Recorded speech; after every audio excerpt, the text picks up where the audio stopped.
Let's listen to this because Crockett identifies the waste, fraud, and abuse in the Trump administration. Let's listen. Let's listen to Comey first. What's his name? Comer. Yeah, Comer. Sorry. Yeah, he's a whole dick. The Trump administration has taken a whole-of-government approach to rooting out fraud. The Trump administration has already uncovered at least $9 billion in fraud. These criminals have stolen taxpayer dollars from all Americans to fund lavish cars, homes, and vacations here in the U.S. and abroad. Some of this stolen money is even allegedly going overseas to support terrorists. Our witnesses, the chairwoman and two members of the Minnesota House of Representatives Fraud Prevention and State Agency Oversight Policy Committee have been sounding the alarm on this fraud for years. Democrats have attempted to distract the American people from this widespread fraud and accuse investigators of racism.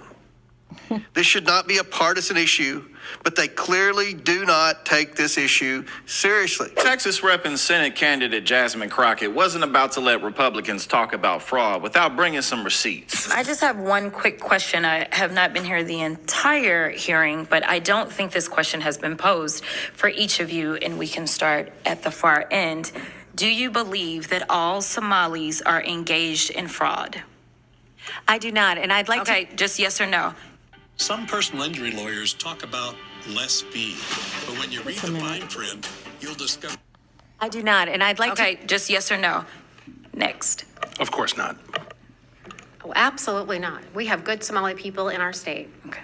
Absolutely not. Okay, thank you so much. I just want to make sure I level set because it seems like we want to continue to, especially as we just heard those particular articles entered into the record, we want to continue to just make it seem as if you are Somali, then somehow you are a fraudster.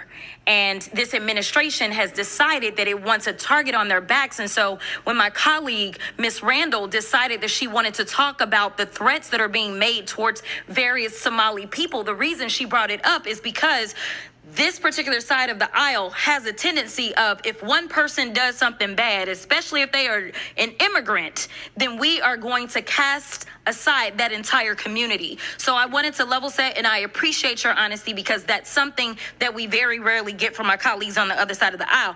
In fact, if we want to talk about fraud, I got a lot of fraud that we're going to talk about because we're going to get into this, but I am very curious to hear. Let me ask you, Mr. Ballou. Are you aware of allegations that $50,000 in taxpayer dollars have been given to someone that is currently sitting in this administration by the name of Tom Homan? Are you aware? Okay, that's a yes. I am. Okay, and last I checked, and correct me if I'm wrong if you have different information, but he was given that $50,000 in exchange for being able to provide contracts and kickbacks to people as soon as Trump was going to get into office. The DOJ was actually investigating this, but as soon as Trump got into office, last I checked, he actually said, go ahead and throw away that case. So it was a Department of Justice investigation, and he accepted the money from an undercover FBI agent in cash. Are you aware as to whether or not we ever got that $50,000 back? No. I'm not. Oh, okay. Are you aware as to whether or not this committee has decided to investigate that? I'm not. Are you aware as to whether or not any committee in Congress has decided to investigate the fact that we know that he took $50,000 from an undercover officer, and yet we still don't have that money, nor does he have any charges? I'm not. Oh, okay. All right. So let's get into it. We're living through the most corrupt presidential administration in American history, a $300 million ballroom, a $230 million payout from the Department of Justice because the president got his feelings hurt because he had to be investigated for being a criminal. Sounds like a whole lot Hundreds of of thousands fraud. of taxpayer dollars spent at Trump-owned properties around the country, Trump-branded wine being sold at the Coast Guard exchanges, American taxpayer dollars being spent on DHS propaganda ads on Truth Social, awarding federal contracts to corporations in exchange for campaign contributions.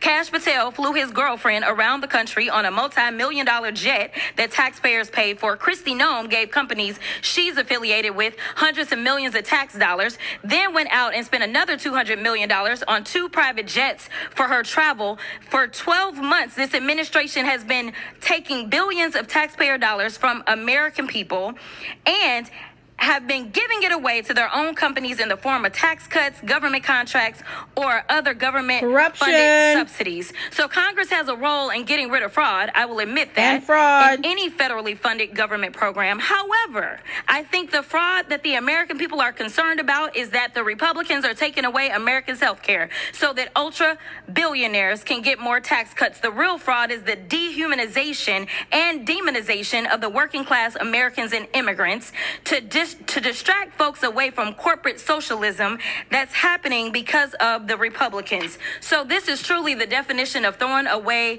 the baby with the bathwater. The Republican philosophy is that if the cost of living for the average American increases, they're on their own. But if the cost of doing business increases for the wealthiest people on earth, well, then it's the government job to bail them out. But I want to get to my last question because, Mr. Ballou, I got to give you a chance. He's been issuing pardons for numerous people who have defrauded the American people. And Republicans on this committee, yeah, just as quiet as the room just got, right? So, Mr. Ballou, talk to me about how the Trump administration has welcomed fraud across government by purging DOJ attorneys and shuttering ethics office across the federal government. Well, one of the things that's been a common theme in this discussion so far is potential government employee involvement in some of these schemes. That hasn't been proven yet, but it does seem to be alleged. The concern that I have is the office that would prosecute that in the Department of Justice, the Public Integrity Section, has been largely defunded and decimated. Thank you so Decimated. much. Time has expired, but I do have some UCs, Mr. Chairman. You want to do them now? I do. Okay. The first one is from Truth Out. Trump grants clemency to executive who led $205 million Medicare fraud scheme. Without objection, so ordered. The next one is Trump commutes sentence of Dr. Solomon Melgen, eye doctor, found guilty of Medicare fraud. Without objection, so ordered. The next one, healthcare fraudster Philip Esfermaze is latest Trump clemency recipient to be arrested. He defrauded more than $1 billion from Medicare. Without objection, so ordered. Trump pardons nursing home owner and supporter convicted of $7 million in tax evasion. Without objection, so ordered. Trump and pardons- we'll want all that stuff to put in the record. So, I will. I got you. Trump pardons cost victims and taxpayers $1.3 billion, House Judiciary Committee Democrats review says. All right, without objection, so ordered. Well, it looks like Jasmine Crockett found out that there was a whole lot of waste, fraud, and abuse coming from the Republican MAGA party. Isn't that strange?